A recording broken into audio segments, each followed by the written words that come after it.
Bom dia, pessoal. Matéria da Folha de São Paulo. Trump e Lula dizem que podem conversar sobre sanções ao Brasil. Resumo da matéria.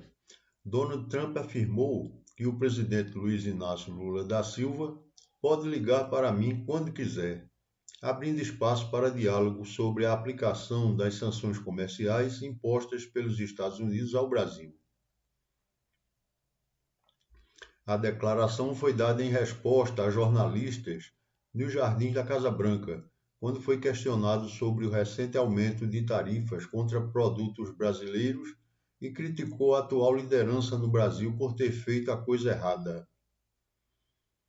Pouco antes, os Estados Unidos anunciaram uma tarifa adicional de 40%, elevando o total a 50% sobre produtos brasileiros, sob o argumento de que políticas internas do governo Lula constituem ameaça à segurança nacional e aos interesses dos Estados Unidos. O ministro da Fazenda, Fernando Haddad, avaliou positivamente a disposição de Trump para a ligação, afirmando que Lula também está pronto para conversar, mas enfatizou que é essencial preparar a interlocução antes de um eventual contato direto entre os presidentes. Haddad informou que pretende encontrar-se com o secretário do Tesouro americano, Scott Bessent, na próxima semana, seja por telefone ou reunião presencial, para tratar dos impactos e fundamentos do tarifaço unilateral adotado pelos Estados Unidos. Esse encontro servirá para esclarecer como funciona o sistema judiciário brasileiro e evitar equívocos sobre a aplicação da Lei Magnitsky, como no caso das sanções contra o ministro Alexandre de Moraes. Segundo Haddad, uma conversa com Bessent pode pavimentar o terreno para um diálogo mais amplo entre os presidentes, caso haja conveniência de ambas as partes. Ele destacou que o Brasil permanece à mesa de negociação e que está disposto a receber delegações ou enviar representantes às autoridades americanas. A Lei Magnitsky, que autoriza sanções por violações de direitos humanos e corrupção, será um dos tópicos centrais do diálogo, já que contém críticas à atuação de autoridades brasileiras, em especial do STF. O cenário mais amplo dessa crise inclui tensões comerciais iniciadas em abril de 2025, com tarifas de 10% sobre produtos brasileiros. Em julho, os Estados Unidos elevaram a taxação a 50%, citando insatisfação com decisões judiciais no Brasil e o julgamento do ex-presidente Jair Bolsonaro. Em resposta, o governo brasileiro recorreu à Organização Mundial do Comércio, OMC, e promulgou sua própria legislação de reciprocidade comercial. A crise envolveu também deportações de brasileiros dos Estados Unidos e alegações de interferência política direta, intensificando o clima diplomático tenso. Trump e Lula, portanto, expressam abertura para diálogo, ainda que em níveis diferentes. Trump condicionou o contato à vontade do Brasil, enquanto Lula, por meio de Haddad, exige preparo e interlocução técnica prévia. A expectativa é que os próximos dias definam se as conversas conduzirão à mitigação das sanções ou à escalada das medidas, com impactos diretos sobre exportações brasileiras e a relação comercial bilateral. Matéria de O Globo. Moraes diz que vai ignorar sanções de Trump e critica traição ao Brasil. Resumo da matéria. O ministro do Supremo Tribunal Federal, Alexandre de Moraes, declarou que vai ignorar as sanções impostas pelo governo Trump com base na lei Global Magnitsky, que incluem bloqueios de ativos e proibição de visto nos Estados Unidos. Moraes afirmou que o ato não provocará rendição das instituições brasileiras e reiterou que a ação penal contra os responsáveis pela tentativa de golpe, incluindo o ex-presidente Jair Bolsonaro, seguirá seu curso regular, sem atrasos ou adiamentos. Durante a reabertura do semestre judiciário, Moraes afirmou que essa ofensiva ocorreu através de uma organização criminosa, composta por brasileiros que se refugiaram no exterior e agem com covardia e traição à pátria. Para ele, o objetivo é subjugar o STF à influência de um Estado estrangeiro e criar uma crise econômica e política no Brasil, com base em práticas semelhantes às de movimentos golpistas anteriores.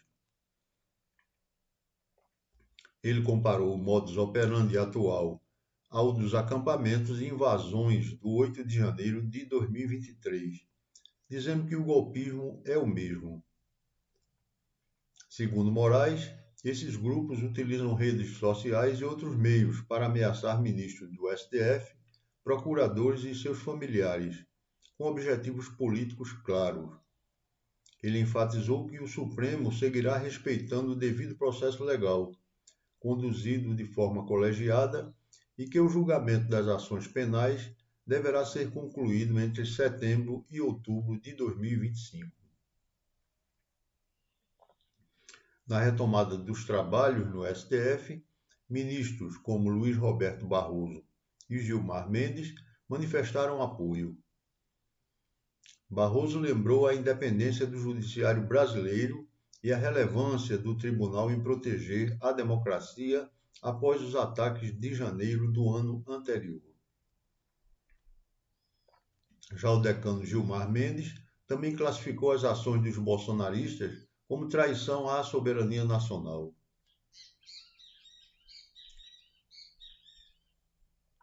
Essas sanções foram aplicadas após intensa pressão de aliados de Bolsonaro nos Estados Unidos, especialmente Eduardo Bolsonaro, para que Trump endurecesse as medidas contra o Brasil como retaliação ao processo judicial.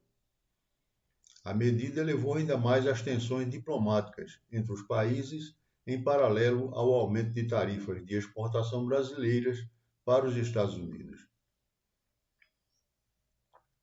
Em resumo, Moraes deixou claro que as sanções impostas pelo governo dos Estados Unidos não abalarão a atuação do STF nem interromperão os processos por tentativa de golpe. Ele classificou as movimentações contra ele como parte de uma articulação traiçoeira que visa desestabilizar a democracia brasileira. A resposta das instituições brasileiras foi de reafirmação da soberania e da independência judicial, com apoio explícito dos colegas do Supremo. Matéria do Estadão. Sem plano B para a COP30, governo tenta solucionar hospedagem. Resumo da matéria. O embaixador André Corrêa do Lago, presidente da COP30, foi categórico ao afirmar que Belém é o local certo para sediar o evento, descartando qualquer possibilidade de transferência ou contingência. Não há plano B, reforçou, confirmando que tanto a conferência temática quanto a reunião de chefes de Estado serão realizadas na capital do Pará. Essa defesa da sede ocorre em meio a críticas de delegados internacionais. Um grupo de cerca de 25 países manifestou formalmente sua preocupação com os preços abusivos de hospedagem, alegando que acomodações a 500 ou 700 dólares por noite serão inacessíveis ou inexistentes durante o evento. Dados apontam que os valores chegaram a multiplicar-se entre 10 e 15 vezes em relação ao padrão local, muito acima do normal observado em outras conferências internacionais, especialmente com aluguéis por temporada cobrando valores exorbitantes. Apesar da pressão, Corrêa do Lago negou que o governo federal considere alternativas fora de Belém e destacou que há uma operação em curso, coordenada pela Casa Civil, para viabilizar hospedagens com valores compatíveis para todas as delegações. Segundo ele, as orientações presidenciais são claras: garantir que a COP seja inclusiva e com participação universal. O embaixador reforçou que a legitimidade do evento depende da presença plena dos participantes e, por isso, medidas para acomodação a preços acessíveis estão sendo discutidas intensamente. A crise da hospedagem virou assunto internacional. Em uma reunião emergencial no dia 29 de julho, promovida pelo gabinete do UNFCCC, representantes de países de baixa renda expressaram preocupação de que países pobres seriam praticamente excluídos das negociações devido aos altos custos. Países desenvolvidos também admitiram a possibilidade de reduzir suas delegações ou até boicotar o evento, caso as tarifas fiquem na faixa de $600 a $700 por noite.